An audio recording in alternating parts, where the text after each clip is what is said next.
Welcome, fans, to a live edition of the Shooting from the Hip podcast on thehannibaltv.com.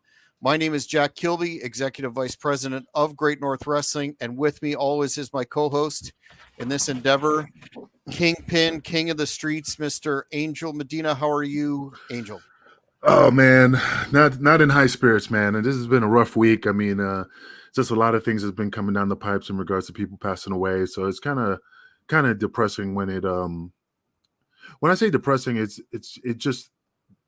gets you back in your mindset of like your mortality. You sit there and reevaluate your life, and you start thinking like, man, I need to live my life to the fullest, and I got to stop worrying about a lot of things and X, Y, Z. It just puts your mind in a tailspin when people younger than you or even a little bit older than you that you idolize pass away, and it just realizes that, you know, at the end of the day, eventually you will, succumb to, passing away, and you reevaluate your life and try to figure out like, man, I need to either do this or do that and enjoy it. It's just a sad moment in wrestling.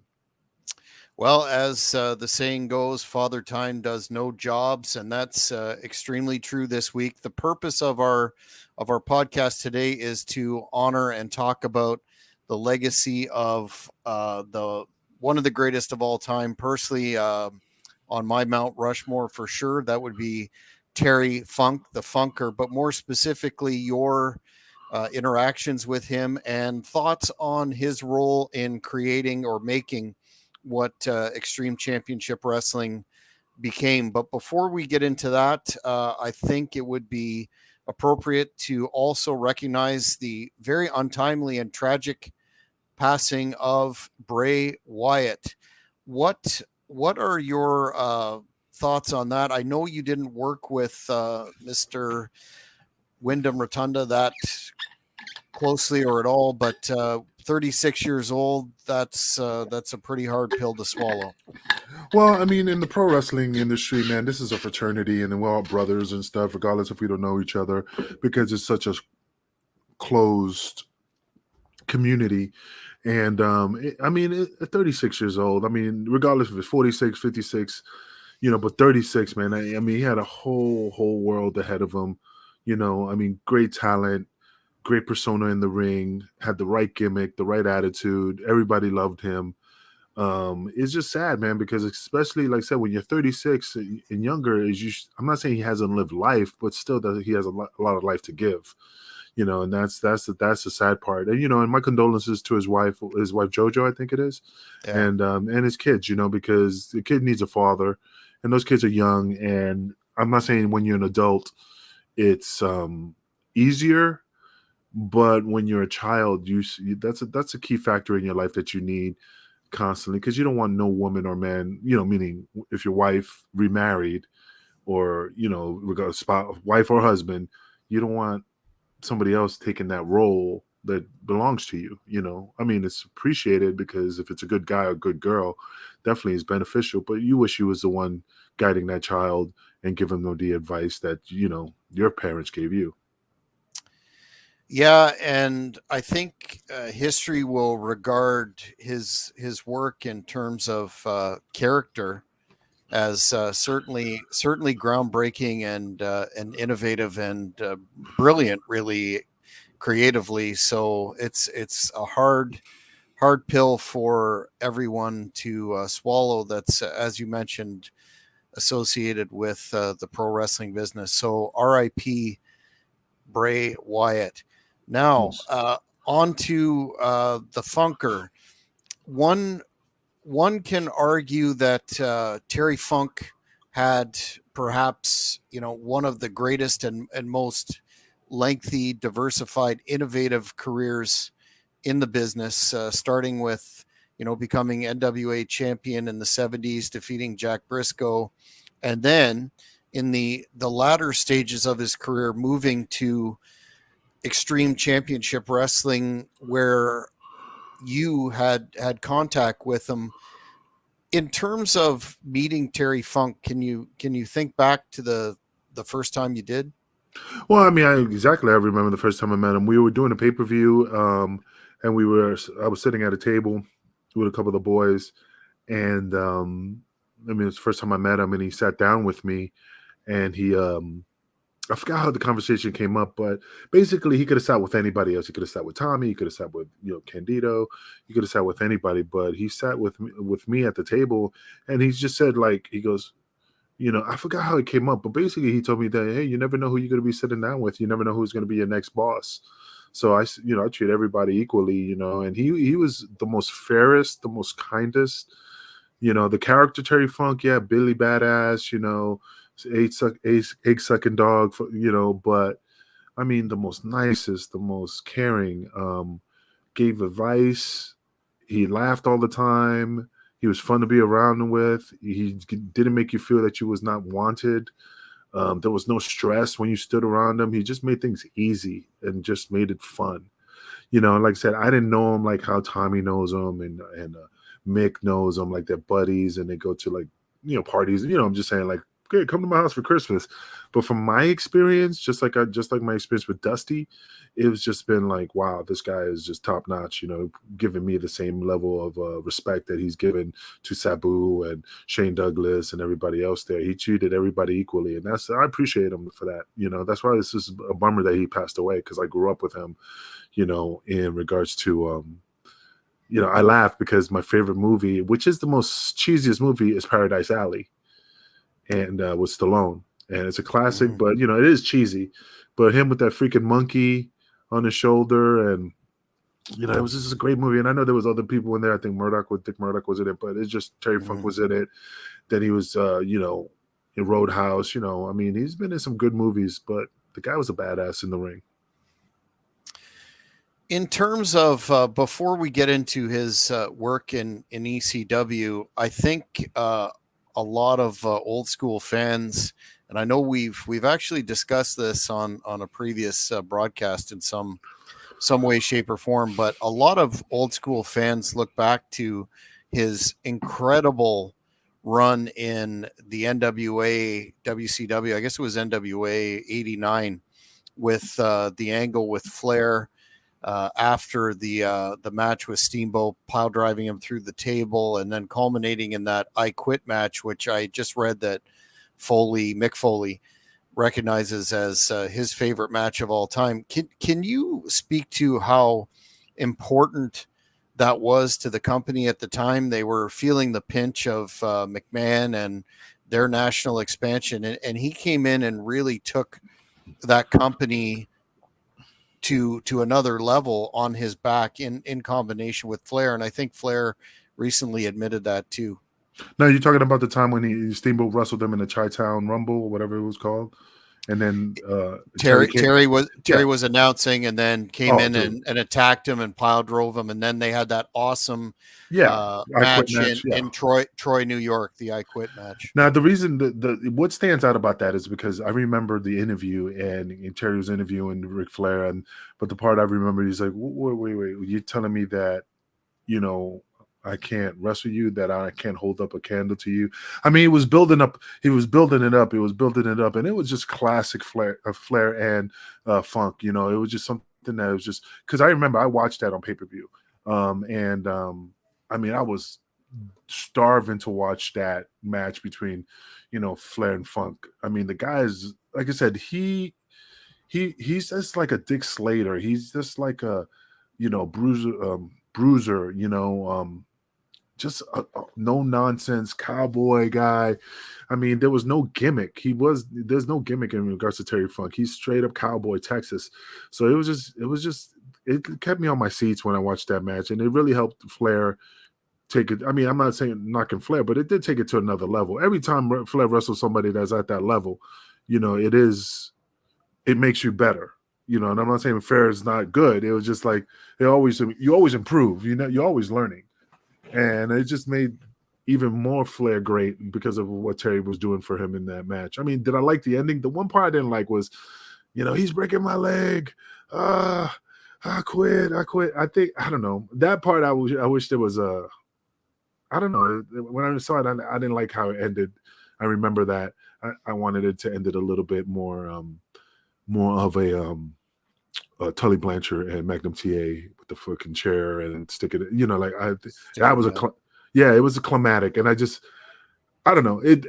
That was my perspective. I just didn't like the ending that it should have been. It should have been more. But again, it was perfect. Great match. It's just from my personal preference. I wish there was something that just left it a little more, because that's when Gary Hart turned on to Funk and stuff, and he could have still done that, but I think it would have been a bigger ending if they, because I think Muda was involved in there, right? Muda. He was in Gary Hart's stable, the JTEX Corporation. Yeah, but he was out there at the time, if I remember. They turned on him, and there was a bit of a beatdown, which I was kind of surprised he left the company not too long thereafter, because Funk, because he appeared to be on the precipice of a long babyface run, but that never materialized. I do know the reason why he left, but it's escaping me right now. Perhaps some of the fans can. Oh, I was just gonna ask you why did he leave? If there, I mean, and I don't think yeah, I mean that I do remember that I didn't remember him after that pay-per-view, and I think it could have been a big long line of good matches if he turned babyface, but it's Funk as a babyface, I think, but he's like a Stone Cold, man. He would have been a heel type of babyface and tweener. Stuff like that. Yeah. So, but again, man, a classic guy, great athlete. One of the things that Funk is credited with, and I know you worked that rough physical style as well, was perhaps throwing the best punch ever in the business. And I know tapes have been shown to several generations of wrestlers to learn how to punch through Terry's work in that regard. Was that something that influenced? Did any part of his presentation influence or work influence your own ring style? No, not really. I mean, I watched a lot of tapes, Macho Man. I always watched Ric Flair, how he punched, when he lifted chin up and he just held back. So, I mean, I did watch Funk style, but I think I took a little bit of everybody to try to make it my own. So I say, yeah, kind of, but not fully. I mean, the guy was a phenomenal worker. I said I wished I worked with him to feel like when I say, like, when I wrestled snooker, didn't feel him. Great athlete. When you wrestle certain people, you can say, man, dude, he was stiff, he was solid, he was firm, or he was light as a feather. And so, so like Snooker and Steamboat, I heard with Steamboat, never wrestled him, but I heard he's light like a feather.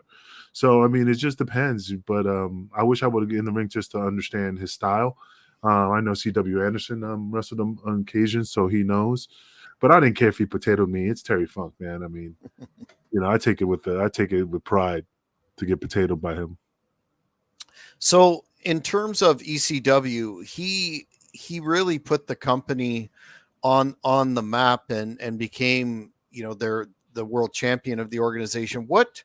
How important was that in hindsight to have an established veteran with the history behind him of Terry Funk to become ECW world champion at that early stage? I mean, it was great, man, because again, a legend from the Ric Flair match, all coming down to ECW and just building that company and helping us become one of the top organizations during that time, because like I said, we were getting our ass chewed. I'm not saying we didn't have any leg to stand on, but I mean, he helped 150%. I mean, Barely Legal, Stevie Richards and all that stuff in those matches. I mean, he was the godfather, man. If ECW had the Mount Rushmore, he's one of them.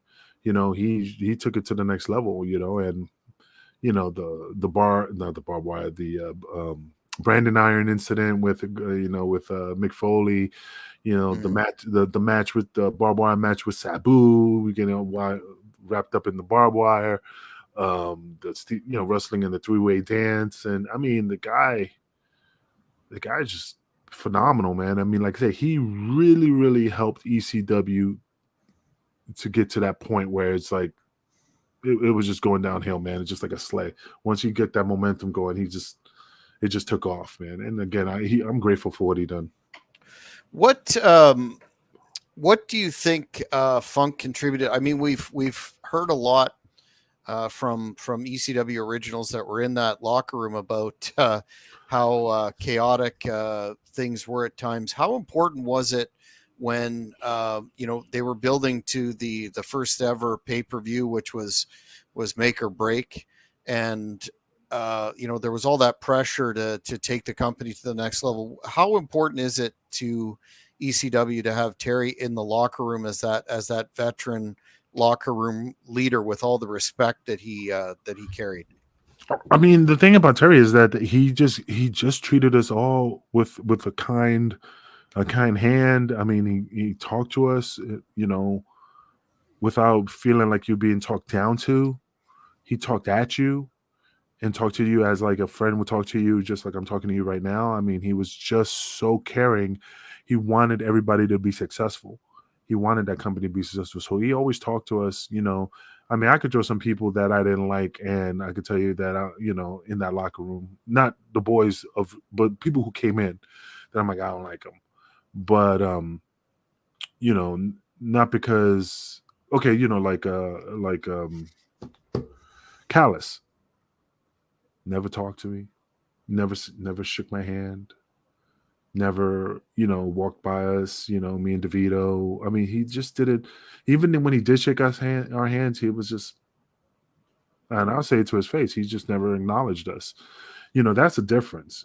And I didn't like him, not because I say I hate him or anything, but I just knew, oh, okay, understandable. Like even when we did the angle with Jerry Lynn and he was in the ring, I never talked to him, and I'm in the angle. We never had a conversation. We never sat down. It was just Jerry. Hey, Jerry was like, hey, we're gonna do this. Is that cool? Yeah, brother. Yeah. So it's the difference, So like, I don't know the guy. I'm just saying that Terry Funk was the most respectful, the most caring, the most understanding individual that I ever met. That I thought he would be. He has a reason to have an ego. He has a reason not to talk to us. Mm-hmm, we have to talk. You know what I mean? Excuse me, Mr. Funk. Is it okay? I remember one time. Excuse me, Mr. Funk. Can I ask you a question? Call me Terry. Oh shit. You know what I mean? Difference. Difference. So what's up, kid?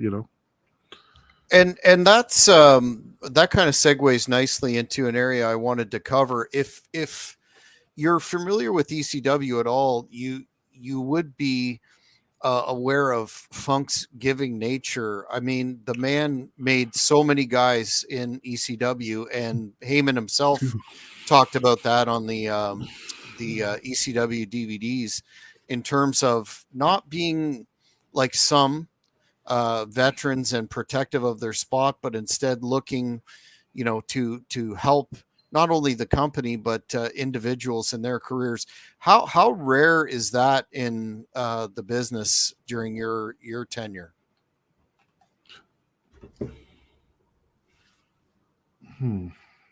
That's a really hard question because, again, I mean,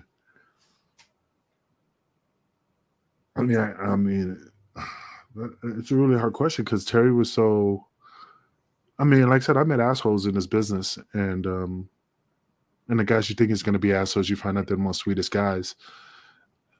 I mean, it's hard to. Yeah, that's something that's hard to pinpoint. You know what I mean? It's just noteworthy that he was so willing to do business, and for, as you said earlier, a man who had all the accolades to have a giant ego and want to protect his spot, Yeah. Was more than willing to help out everyone that he touched. And I think that's something that in the days since his passing, folks have commented on a lot. But when you get to that level, you're not worried about your spot. You know what I mean? There's no way. That's like you can't take Ric Flair's spot, even though he feels that way. I like that Punisher Puerto Rican flag gimmick. I'll throw that up again. Yeah, fellow Boricua, but like guys like that, I mean, I'll be worried about losing my spot because I never hold myself into that level. But the Shawn Michaels, the Terry Funks, the Triple H, the Takers, they don't have to worry about that. So that's why he was so giving, because he could give me the moon, but he never had to worry that, oh, this kid's gonna take my spot, because I don't hold up a candle compared to, to him. or being, a guy who's, a former world champion coming into a small but promising company, and not being afraid to put people over. Stevie Yeah. Richards has talked many times about the direct impact, the rub, as the parlance goes, Terry Funk gave to him. So that's unfortunately, to my understanding, fairly rare to this day in a business predicated on ego and concern for self. No, I mean, absolutely, man. I mean, like I said, no matter what, I could sit here all day and just talk how great he was. And like I said, I can't have any. I don't have no bad words about that guy. I've said he was always willing to help out, and I mean, he contributed so much to ECW to give us a platform to be successful. Because if it wasn't for him, I don't think ECW would have got to the level that it did. So, I respect him for that, and I thank him for that. And he done a lot for me, even though he doesn't know it, because he was not looking for that pat on the back or, you owe me. He wanted to do it because he wanted this business to be successful. He wanted everybody to be successful. He wanted everybody to make money. So that's what I appreciate. But there was nothing behind his intentions. It was always like, hey, I want to help. And the same thing with Dusty. Like I said, I heard bad stories about Dusty's from, DVDs and, guys saying, but from my personal experience for that short, brief period of time that I worked with him, I can't, thank him enough for just taking the time out of his day to sit down and say, hey, I saw your match while I was in the back, and I noticed this, and I have some advice for you. Oh, man, I took that to heart, So, I thank Terry for what he's done for us.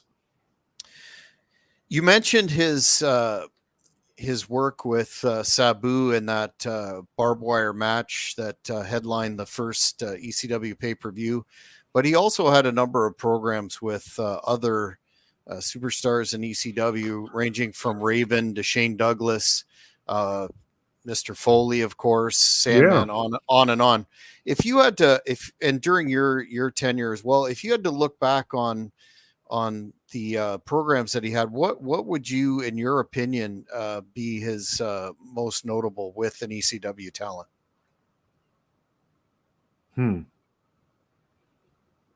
I'm thinking. I don't want to just That's okay. I don't want to shoot something out and be like, oh no, you know what? I just thought of this. We're not in a position where we have much dead air on this podcast. I think my most memorable is when he won the world title and he was just bleeding, and how he jumped into the audience and he was enjoying the moment and having the fans being part of that celebration, and Tommy Dreamer hugging him and the blood's pouring, and I think that is the pinnacle for that moment, for the ECW. Like, it's a wow factor, it's a holy shit factor. All the other matches, Sabu matches, great, but if I like I said, I sit here and just really thought about it, and the thing that really popped out and resonated in my head was that heavyweight title match that he won. Yeah, that is definitely. I mean, we throw around the term legend and iconic a lot, but that definitely qualifies. Personally, I enjoyed his program with the franchise Shane Douglas. I thought that was tremendous on so many levels. Not even just in terms of in-ring. John says, "Hey, Angel, rest in peace, both Funk and Rotunda." Oh, I thought he was wishing me rest in peace. I'm like, oh my God. I was like, knock on wood, right? Well, Bob Barker just helped me out. That's what. So it all happens in threes. So Bob Barker just recently passed yesterday. So, the price is wrong, Bob. I think that was that yesterday or today? I thought it was today. I mean, I sent it to you, but I saw it when I was just flipping through. But I think it might have been yesterday. 99 years old and a former co-host of WWE Raw when they were doing the co-host gimmick. Yeah, what's today? The 26th? Yeah, it was announced today, so I think he died yesterday. But well, anyway, sad. But see, but the thing about that, like we just had this before the show, 99 is the, you can't, yeah, you don't want, oh shit, Bob Barker died, that sucks. But when you sit back and go, yeah, but 99, that's a that's a Good that's a run. good run. That's a good, so that's that, that's the one that I'm just like, he lived a good life. He ate good. He lived good. He's seen stuff. He experienced stuff. He's done everything that he could have done in the business of entertainment. He made The Price is Right to what it is, and then he passed the torch to Drew Carey. You know what I mean? Like it's not like he left. He left not without finishing stuff. This is like the end of a book where it's like, the climatic ending. And like I said, it sucks that he died, but 99 is it's a good age, a good life. Same age as Betty White. She died at 99, and not too many people will make it to 99. If we could only be so lucky. Back to Funk. What do you think the role of having Terry involved in the company served to legitimize ECW and take it to that next level? That what? Repeat that? You broke up. What role do you think having Funk in ECW served to promote the company and raise the profile of the company to become, one of the big three in the 90s? Because it's Terry Funk. I mean, the name says it all. You know what I mean? The name gives it. I'm not saying they didn't give ECW. I'm not saying ECW they had his kudos. I'm just saying it's like putting gold rims on a Mercedes. Even though the gold rims are not on a Mercedes, it's still a Mercedes, and people go, "Holy shit, that's a nice fucking Mercedes." But when you put the gold rims and on the Mercedes, then it's holy shit. You see that Mercedes with the gold rims? It's the same thing. Hey man, ECW, man, Terry Funk is the ECW. You put gold rims on a very high, classy car. You know what I mean? So ECW was the Mercedes, and he was the accent of the company that made it like stand out. Mm-hmm. In terms of his, one of the things that Terry was famous for was all the retirements, and most notably the one that was portrayed in Beyond the Mat, the movie in '99. What does that speak to in terms of the man's character, that he loved the business so much that he just couldn't seem to let go, right up until famously being involved in the one night stand from WWE and the hardcore homecoming shows in Philly at around the same time, the mid 2000s. So you're saying about his contribution to Beyond the Mat? Well, that was one of his high profile retirements. He had so many retirements and couldn't seem to fully walk away. And in fact, I heard an interview with someone the past few days that said that if he was, able to get his boots on again, that he still would have been wrestling. What does that say about his love of the business that we don't see today? No, first of all, just to correct that, nothing bad, but nobody ever retires from professional wrestling. Carino did some crazy run. I'm retiring. Then he became as super Mr. Wrestling, under the mat. I mean, a pro wrestler never retires. We take a break. We take a hiatus. And if you never come back, then oh no, I never retired. I just took a break. Like when people ask me, "Hey, when's the last time you wrestled?" Probably 2 years ago. And they go, "Did you retire?" No, just took a break. I mean, when you have that much passion for the business, do you really, really retire? No.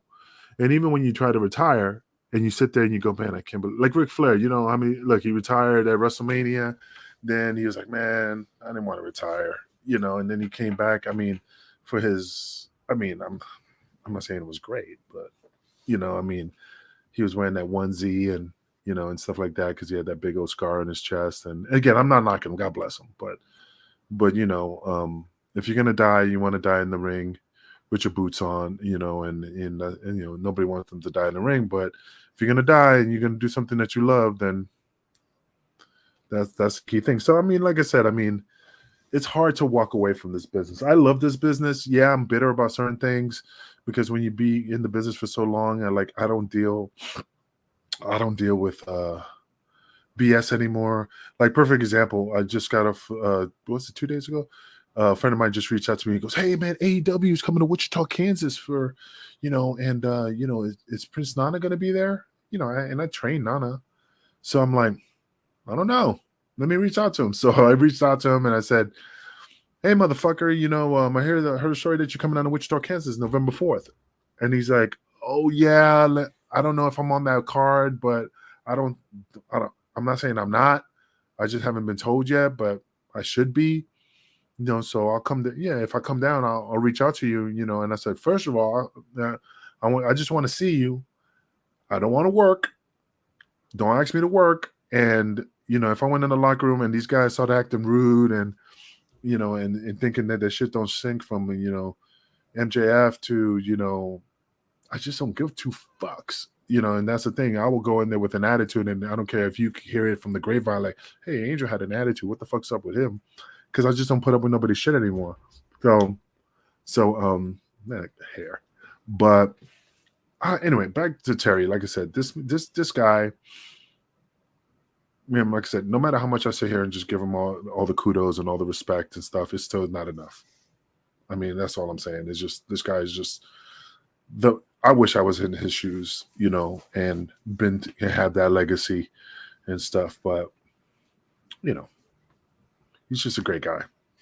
I think his passion for the business, translated directly to the ECW fans and helped to, establish ECW as that, very fan interactive promotion and create that cult like following. But it also resulted in Terry, working or being involved in the business pretty much right up until recent years. So that's something that the man obviously didn't have to do, but because of his passion and love for the business, did so.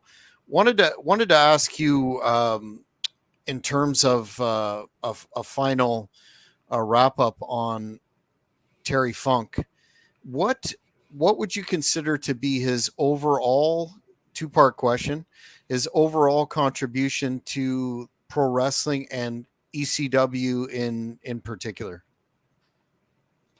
His legacy, if you will. Dude, I mean, he will always be remembered. He will always be,